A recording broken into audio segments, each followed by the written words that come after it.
ओम शांति। आज का ये अनुभव बहुत अधिक प्रेरणादायी भी है और दिल को छू लेने वाला है। सच में सिस्टर ने जब अपने इस अनुभव को शेयर किया तो हमारे दिल से उनके प्रति अनगिनत दुआएं निकली, हमारे दिल में उनके प्रति सम्मान की भावना जागृत हुई। उसका सबसे बड़ा कारण क्या था कि जब अपना अनुभव उन्होंने बतलाया तो बताया कितनी बड़ी परिस्थिति को उन्होंने पार किया है। शायद इससे बड़ी परिस्थिति किसी के जीवन में नहीं आ सकती है, परंतु उन्होंने एक पल के लिए परमपिता परमात्मा को दोष नहीं दिया, बल्कि हर दूसरी तीसरी लाइन के पश्चात वो यही कह रहे थे कि मैं जितना भी परमपिता परमात्मा का, मीठे शिव बाबा का धन्यवाद करूं उतना ही कम है। दीदी, अगर आज परमात्मा पिता का, शिव बाबा का हाथ और साथ मेरे पास नहीं होता तो शायद मैं जीवित ही नहीं रह पाती, मैं कभी अपने बच्चे की पालना नहीं कर पाती। तो उन्होंने कहा कि अगर मुझे चांस मिले ना तो मैं पूरी दुनिया को बतलाना चाहती हूँ कि जब हम परम पिता परमात्मा को, उनके ज्ञान को अपना साथी बना लेते हैं तो हम कितनी भी कमजोर हों, कितनी भी निर्बल आत्माएं हों, हम शिव शक्तियाँ बन जाती हैं और बड़ी से बड़ी परिस्थिति को भी क्रॉस कर सकती हैं। तो हमने कहा कि आप अपना अनुभव शेयर कर सकती हैं यहाँ। तो उन्होंने कहा कि शायद मैं ना कर पाऊँ दीदी, तो क्या आप करेंगे? तो देखिए, शायद हम उतनी भावना से ना पहुंचा पाए जितनी भावना से वो अपना अनुभव शेयर करना चाहते थे, परंतु हम दिल से यही कोशिश कर रहे हैं कि उनके दिल की एक एक भाव और भावना आप तक पहुंच सके।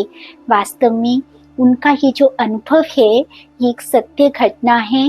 जो उनके जीवन में परिस्थिति आई ये घटित हुई थी 6 फरवरी 2023 को, जब टर्की में अर्थक्वेक आया था। अगर आप में से कोई भी इसको सर्च करेगा यूट्यूब पर जाकर के तो आपको सैकड़ों वीडियोस मिलेंगे जो इस परिस्थिति को भी दर्शाएंगे, आपको बताएंगे कि वास्तव में ये बात कितनी बड़ी थी और उस बहन के लिए ये परिस्थिति कितनी बड़ी। तो हम उनके अनुभव की शुरुआत उनके बचपन से ही करते हैं, क्योंकि शायद उनका संघर्ष बचपन से ही आरंभ हो गया था। उन्होंने बतलाया कि जब उनका जन्म हुआ तो उनके माता पिता की मानसिक स्थिति बहुत अच्छी नहीं थी। क्योंकि वो कन्या थी तो माता पिता उनकी पालना ही नहीं कर पा रहे थे, तो वो बुआ के पास ही रही, वहाँ ही उन्होंने अपनी पढ़ाई भी की। वो सदैव अपने माता पिता के प्यार और पालना से वंचित रहे। तो उनके एक दिल में कसक तो थी, क्योंकि हर बच्चा चाहता है कि मैं अपने माँ बाप के प्यार और पालना में पलूं। फिर जब उनका विवाह हो गया तो उनका परिवार अच्छा था, जिसमें उनके सास ससुर और युगल थे। तो फिर सब कुछ बहुत अच्छा चल रहा था। उनके युगल एक बहुत बड़ी कंपनी में जॉब करते थे, जिसकी वजह से उनको मतलब अधिकतर करके दूसरी कंट्रीज में ही जाना पड़ता था और उनका ट्रिप भी काफ़ी लंबा रहता था, कभी 2 मंथ्स का, कभी 3 मंथ्स का ऐसा। और दोनों ही, माना इनका नाम पिंकी बहन है और ये देहरादून से हैं, तो पिंकी बहन और उनके युगल विजय कुमार भाई जी दोनों ही आध्यात्मिक हैं और दोनों का ही पूजा पाठ में परमपिता परमात्मा में बहुत अधिक विश्वास है। सभी अपनी अपनी तरीके से परमपिता परमात्मा को पूरा परिवार याद भी करता है, उनके घर में पूजा पाठ भी चलता रहता है। तो सब कुछ बहुत अच्छा चल रहा था। तब उन्होंने कहा कि कोविड के दौरान में जब एक बार वीडियोस देख रही थी तो मेरे सामने सिस्टर शिवानी का वीडियो आया और मुझे वो बहुत अच्छा लगा। मुझे लगा कि ये ज्ञान तो बड़ा अच्छा है, इसे तो हमें अपने प्रैक्टिकल जीवन में अप्लाई करना चाहिए। तो धीरे धीरे मैंने उनके वीडियोस को सुनना आरंभ किया और अपने सामर्थ्य के अनुसार मैं उसे जीवन में अप्लाई करना शुरू किया।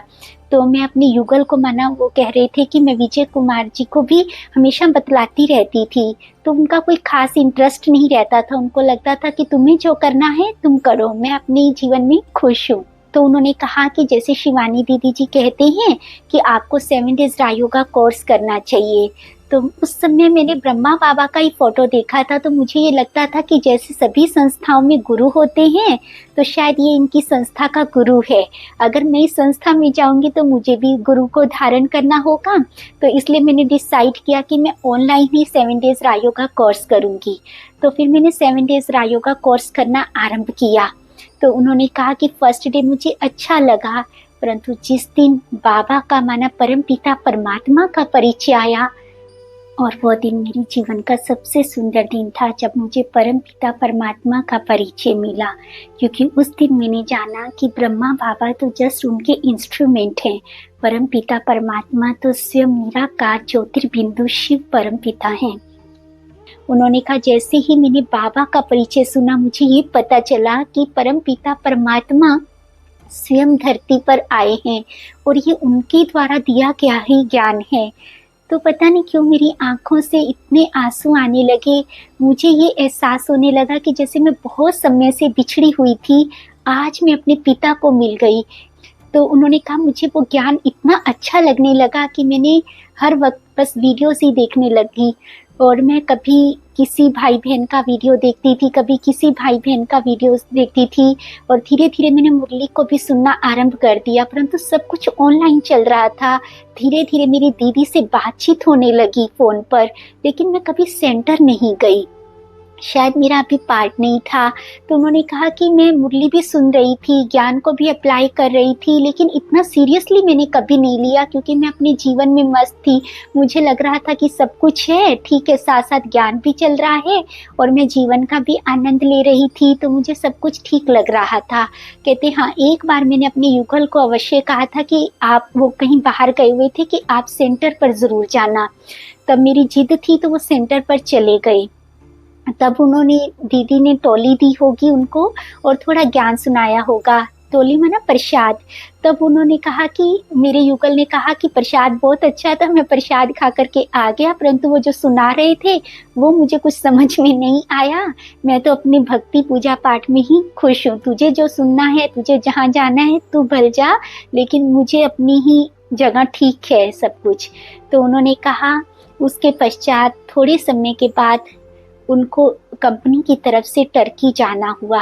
हमेशा उनका लंबा ही ट्रिप होता था, लेकिन इस बार सिर्फ बहुत शॉर्ट ही था, 22 डेज का ही था। वो जनवरी एंड वीक में गए, लेकिन फिर वो 6 फरवरी 2023 को न्यूज़ आया कि टर्की में बहुत बड़ा भूकंप आया है। उस समय दिल में बहुत हलचल हुई, क्योंकि ज्ञान तो था ही, लेकिन अपने आप को संभाला भी हुआ था कि नहीं, सब कुछ ठीक ही होगा, वो पूरी तरह से सुरक्षित होंगे। 2 से अच्छे संकल्प भी लेते रहे, परंतु फिर ये न्यूज़ आई कि उन्होंने अपना शरीर छोड़ दिया है। तो ये मेरे लिए सबसे बड़ी परिस्थिति थी, क्योंकि उस समय मेरी एज मात्र 31 रही होगी, 32 शरीर की, और 6 महीने पहले ही मेरे फादर इन लॉ ने शरीर छोड़ा था। घर में कमाने वाले सिर्फ मेरे युगल, और हम सिर्फ किराए के मकान पर रहते हैं। कोई खास सेविंग्स भी अभी हमारे पास नहीं थी। बच्चा बहुत छोटा था, केजी क्लास में पढ़ता था, और मैं शुरू से एक हाउस वाइफ, मुझे कोई ज़्यादा नॉलेज नहीं थी। ऐसे लग रहा था जैसे सामने अंधेरा ही अंधेरा है, पेरेंट्स की तरफ से कोई सपोर्ट हो नहीं सकती थी। अब कुछ नज़र नहीं आ रहा था, और घर पर लगातार न्यूज़ चैनल वाले आ रहे हैं, मिनिस्टर्स आ रहे हैं, सभी ने सांत्वना भी दी, आश्वासन भी दिए, परंतु कोई विशेष मदद नहीं मिली। अब कुछ नहीं नज़र आ रहा था। तब पता नहीं क्यों अंदर से टचिंग हुई कि शायद सिर्फ दीदियाँ ही मेरी हेल्प कर सकती हैं, सिर्फ बाबा ही है जो मुझे संभाल सकते हैं। तब मैंने दीदी को फ़ोन किया और उनको ऐसे ऐसे बताया।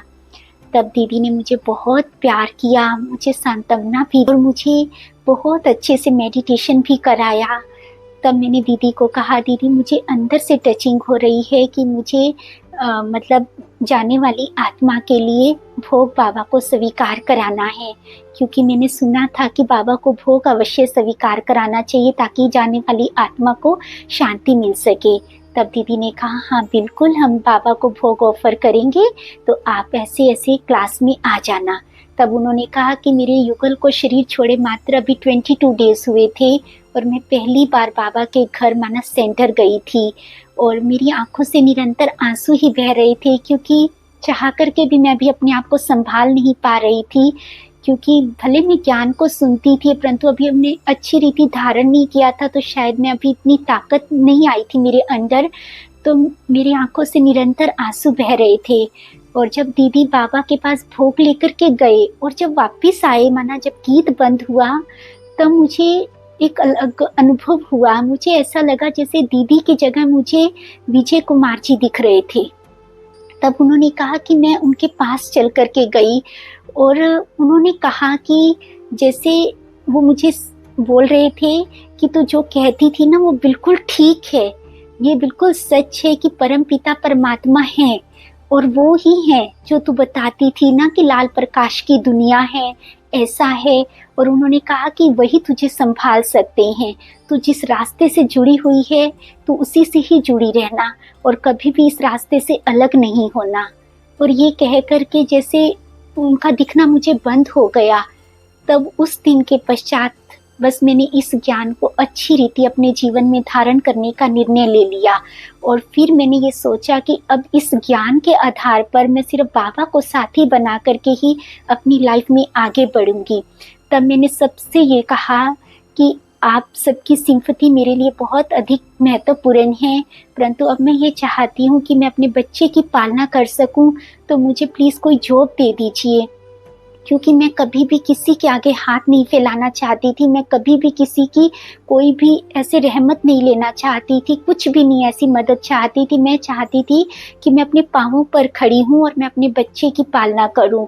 तब मुझे कंपनी की तरफ से एक जॉब तो ऑफ़र हुई, लेकिन उन्होंने कहा कि इसके लिए आपको बेंगलोर सिटी में रहना होगा। क्योंकि मैं कभी बाहर नहीं निकली थी, मैं एक हाउस वाइफ थी और जो इस घर में हम किराए पर रहते थे वो जहाँ के लैंडलॉर्ड थे वो बहुत अच्छे थे, उनका हमारे साथ पारिवारिक संबंध जैसा था, तो मुझे एक उनका भी साथ था। तो मेरे लिए मैं अंदर से इतनी हिम्मत नहीं जुटा पा रही थी कि मैं इतनी बड़ी सिटी में कैसे रह पाऊंगी और मैं वो काम कर पाऊंगी कि नहीं, क्योंकि मैंने उस काम को कभी किया ही नहीं था। तो मैं ये चाहती थी कि मुझे यहीं कोई ऐसी जॉब मिल जाए जिससे मुझे अपना ये घर नहीं छोड़ना पड़े, परंतु ऐसी जॉब मुझे बाहर से ऑफर नहीं हो पा रही थी। तब इसी बीच मेरे मदर इन लॉ भी चले गए और इन 6 महीनों के अंदर मैंने अपने घर से 3 जीवों को खो दिया। अब तो मैं बिल्कुल अकेलेपन का अनुभव कर रही थी, अब कुछ नज़र नहीं आ रहा था। जब मैंने देखा कि अब कुछ रास्ता नज़र नहीं आ रहा है, तब मैं बाबा के आगे बैठी और मैंने क्या कहा, ना घटी तो बाबा की फोटो ऐसी लगी हुई है, तो बाबा की फोटो के पास रोने लग गई कि बाबा बस आ जाओ, मुझे कुछ नहीं पता, मेरे साथ ही हो। आप अपने बच्चों को कहते हो कि बच्चे चिंता क्यों करते हो, मैं हूं ना। तो मैंने ऐसे गिड़गिड़ाई बाबा के साथ, बाबा बस आ जाओ, मुझे कुछ नहीं पता क्या है क्या नहीं है, कुछ भी नहीं जानते हो। तो तब उतना एहसास, इतने बड़े दुख में इतना एहसास, इतना अनुभव मुझे हो भी नहीं रहा था। लेकिन अब जब 2-2.5 साल हो चुके इस बात को, तो मैं उस कंडीशन में रह के अपने आप को देख सकती हूँ कि मुझे बहुत मजबूती, इनर जो स्ट्रेंथ है वो बाबा ने दी है। बाबा ने बिल्कुल आके हाथ पकड़ा, बहुत हिम्मत दी ऐसी सिचुएशन में, बहुत ही ज्यादा। अभी हमने सुना कि सचमुच जब पिंकी बहन ने ये बात कही बाबा को कि बाबा आप ही मेरा सहारा बन सकते हो, तो बाबा ने किस रीति देखो उनकी मदद की कि जिस स्कूल में वो बच्चा पढ़ता था वहाँ के टीचर का, प्रिंसिपल का फ़ोन आया और उन्होंने कहा कि हमें अंदर से प्रेरणा हो रही है, अगर आपको ठीक लगता है तो हम आपको 8,000 रुपये महीना ही देंगे, अभी तो ज़्यादा नहीं दे सकते, हम बच्चे की एजुकेशन का भी जिम्मा उठाते हैं, अगर आप यहाँ रह सकते हैं, आप अपना गुजारा कर सकते हैं तो आपको खुली ऑफ़र है। तब मैंने बाबा को दिल से थैंक्स किया और मैंने इस जॉब को स्वीकार किया और आज मैं बड़े प्यार से जॉब कर रही हूँ। मैं आगे भी तैयारी कर रही हूँ कि ताकि मुझे और कुछ अच्छा मिल जाए और मैं अपने बच्चे को वो हर एक चीज़ दिला पाऊँ जो वो डिज़र्व करता है, मैं उसको उसके पैरों पर खड़ा कर सकूँ, मैं अपने युगल के सपने को भी साकार कर सकूँ। और मुझे पूरा यकीन है कि सब संभव हो जाएगा क्योंकि बाबा मेरे साथ है, उनकी मदद मेरे साथ है। तब उन्होंने कहा कि मैं इस अनुभव के माध्यम से हर एक आत्मा को सिर्फ एक संदेश देना चाहती हूँ कि आप अपने जीवन को बहुत अच्छी रीति जिए, लेकिन इस ज्ञान को अवश्य लीजिए क्योंकि ये ज्ञान और परमपिता परमात्मा का साथ आपको हिम्मत देता है। जीवन में परिस्थितियां आना तो निश्चित है, हर एक के जीवन में कुछ ना कुछ तो आता ही है, परंतु उन परिस्थितियों में हम टूटे नहीं, स्वयं को संभाल पाएं, स्वयं को आगे बढ़ा पाएं, तो इसलिए अपने जीवन में इस ज्ञान को अवश्य शामिल कीजिए। अपने लिए थोड़ा समय निकालिए, परम पिता परमात्मा को बड़े प्यार से याद कीजिए, तो देखना जीवन में आने वाली हर परिस्थिति सूली से कांटा बन जाएगी। हम आशा करते हैं कि पिंकी बहन का ये अनुभव, उनकी शुभ भावना आपके दिल तक पहुंची होगी।